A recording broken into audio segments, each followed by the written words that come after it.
Good morning all of you. आज हम जानेंगे एक नए गेम के बारे में जिसका नाम है सुपर स्पीड खो खो। अब सुपर स्पीड खो खो में अलग क्या है वो मैं सबसे पहले आपको बता देता हूँ। तो सुपर स्पीड खो खो में खो खो की तरह ही दोनों साइड पे आपको पोल दिख रहा होगा। उसके बाद अगर आप देखोगे तो जो बॉक्स है ऐसे 5 बॉक्स बनाए गए हैं जो कि नॉर्मली खो कोर्ट में 8 होती है। इस गेम को फास्टर वर्जन लॉन्च किया गया, इसको सुपर स्पीड खो खो नाम दी गई है। और 5 बॉक्स होती है जैसे नॉर्मली खो खो में 8 होती है। अगर मैं बात करूँ तो पोल से जो है सो फर्स्ट कोर्ट की डिस्टेंस 2.50 कर दी गई है, फिर 30 सेंटीमीटर का कोर्ट, देन 30 सेंटीमीटर का कोर्ट, इस तरीके से कोर्ट बनाया गया। और अगर आप फ्री जोन की बात करें तो फ्री जोन को थोड़ा लंबा कर दिया गया है। फ्री जोन जो है सो 2.15 मीटर का कर दिया गया है, क्योंकि अगर आप खो में देखो तो 1 ही मीटर की फ्री जोन होती है जिसमें कि बहुत प्रॉब्लम होता है रनर्स को बाहर निकल जाते हैं। इसके लिए फ्री जोन का साइज बढ़ा दिया गया है। फाउल्स जो है सो मोस्ट प्रोबेबली सभी फाउल्स वही है। अब इसमें जो कुछ स्किल्स है, जो मेन स्किल्स यूज़ होते हैं इस गेम के अंदर में, वो मैं आपको डिस्प्ले करके बताता हूँ कैसे कैसे हम स्किल्स को यूज़ करते हैं। सबसे पहले हम देखेंगे खो कैसे देना है सुपर स्पीड खो खो में। हाँ, जो कोई भी 4 लोग 3 लोग आते हैं, 3 लोग बैठ के एक बार सुपर खो का स्किल दिखा देंगे खो कैसे देना है इसके अंदर। तो अगर आप देखो तो किस तरीके से खो दी जाती है, ठीक है। तो रेडी, चलो स्टार्ट। तो इस तरीके से जो है सो खो देना होता है और जो है सो आपको दूर से ही बॉडी रखकर आप खो दे सकते हैं। जब खो दिया ये दूर से खो, तो अगर आप दूर से खो दे तो आपको ये बेनिफिशियल होता है, ये खो देने का तरीका। इसके बाद हम आ जाते हैं पोल टर्न के लिए। तो पोल टर्न में जो है सो नॉर्मली खो की तरह ही पोल टर्न होती है। अब सब लोग यहाँ से पर पोल टर्न करके दिखा देंगे आपको कि हम यहाँ से जो है सो पोल टर्न, ये बॉडी को इसमें सेंट्रीफ्यूगल सेंटीमीटर दोनों पोल लगाई जाती है। ओके, चलो स्टार्ट। एक बार पोल टर्न देख लेते हैं हम लोग। तो ये भी एक बहुत इंपॉर्टेंट स्किल है सुपर स्पीड खो खो का, जैसे कि पोल टर्न कहा जाता है। और पोल टर्न को आप जितना फास्ट करेंगे उतना अच्छा अपॉर्चुनिटी होगा आपके पास अटैकर के ऊपर अटैक करने। पोल टर्न के बाद हम बात करें तो दूसरी स्किल है वो है पोल डाइव, जो कि सबसे मज़ेदार और सबसे अच्छा स्किल देखने को मिलता है। पोल डाइव में जो है सो आपको अपनी बॉडी को सेंटर लाइन से बचाते हुए इधर आप यहाँ से इधर से कहीं से भी जो है सो पोल को हैंग करते हैं और उस तरफ पोल मारते हैं। मैं आपको दिखाता हूँ किस तरीके से पोल डाइव करते हैं। 1 बाय 1 हम पोल डाइव करके देख लेते हैं। पोल डाइव बहुत तरीक़ों से मारा जाता है। इधर कोर्ट में बैठ कर भी मारा जा सकता है, देन जो है सो आप टॉस डालकर पोल डाइव मार सकते हैं। तो अगर आप देखो तो वो मिला एंड देन पोल मारा गया।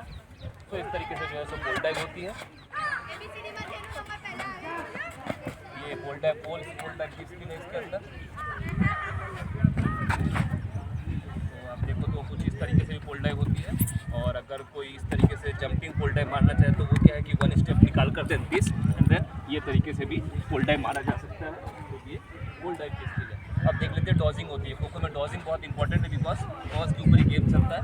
अगर कोई पहला इंसान बैठा हो कोर्ट में तो उसके ऊपर हम बहुत अलग अलग तरीक़ों से डॉज करते हैं। डॉज का इंपॉर्टेंस होता है कि जब रनर उधर खड़ा होता है तो आप उधर डॉज करके या तो उसे पोल मार सकते हैं या फिर इसे खो भी दे सकते हैं। तो ये जो है तो इसके अंदर डॉजिंग का स्किल होता है। तो डॉज की डिस्प्ले कर लेते हैं, तो डॉज करके दिखा देते हैं हम कि डॉज करने से क्या होता है। देखो ये है, इन्होंने क्या किया, देखो डॉज किया, अब ये पोल मार दिया। तो इस तरीके से बहुत सारी चीज़ें की जा सकती है कि अलग अलग डॉज अलग अलग लोग कर सकते हैं। अब देखो इसमें जैसा आपने देखा उन्होंने डॉज किया लेकिन वो नहीं किया, तो इस तरीके से डॉजिंग की जाती है। अब देखो ये जो है सो डॉजिंग की है, ठीक है। अब मैं बता देता हूँ कि इसके अंदर फाउल कौन सी है। तो फाउल के लिए सबसे पहला जो फाउल होता है वो होता है कि अगर आपने इसको टच किया, और ये है first man from both the side, इसको अगर टच किया तो यू हैव टू गिव खो। नहीं खो दिया तो फर्स्ट मैन टच का फाउल होता है, इसे टच करना ही पड़ेगा। अगर आप यहाँ से वापस आ रहे हो तो आपको पूरी बॉडी पोल लाइन के अंदर जानी चाहिए, तभी आप वापस आ सकते हो। पोल लाइन के अंदर बॉडी जाएगी तो ही आएगी, अदरवाइज वो रेसिडिंग फाउल होगा। ये आपको लाइन दिख रही होगी, ये सेंटर लाइन है। बाय एनी मीन्स पाँव, हाथ, बॉडी का कोई भी पार्ट अगर सेंटर लाइन टच करती है तो वो सेंटर लाइन फाउल होती है। उसके बाद अगर रनर आपको पकड़ने आ रहा है और रनर आप निकल गया और रनर उल्टा साइड चला जाता है तो वो डायरेक्शन फाउल होती है, उसको डायरेक्शन फाउल बोला जाता है।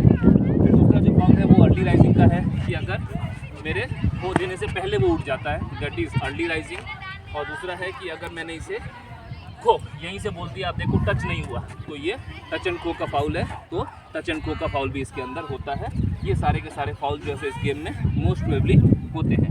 उसके बाद जो सबसे ज़्यादा फाउल होता है वो होता है रेसिडिंग फाउल का, कि अगर मुझे इसे खो देना है तो मेरा कोई एक बॉडी पार्ट बॉक्स लाइन के पीछे होनी चाहिए।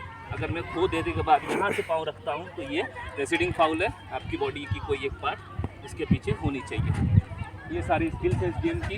कोर्ट छोटी है, 14x20 की कोर्ट बना दी गई है और एरिया जो है सो बहुत। अब इसमें जो देख सबसे मेन चेंज किया गया है वो ये है कि एक साथ 2 ही प्लेयर रनिंग करने आते हैं। गेम 5 से 7 मिनट्स का होता है, 2 प्लेयर अंदर रनिंग करने आते हैं और वो दोनों ही प्लेयर खेलते हैं। जैसे एक बाई एक बैच आउट होती है वैसे 2-2 करके एंट्री होती रहती है। अनलाइक इसमें 3 होती थी, यहाँ पे 2 की एंट्री होती है। तो बहुत इंटरेस्टिंग गेम्स है गाइस, सब खेलें इसे और इसे आगे लेकर जाइए। बहुत जल्द इसका पहला नेशनल होने वाला है जो कि DPS पानीपत हरियाणा में होने वाली है 12 से 14 अप्रैल को ही। मिलते हैं आपको लाइव उस समय। So thank you guys, do like and subscribe our video. Thank you all of you.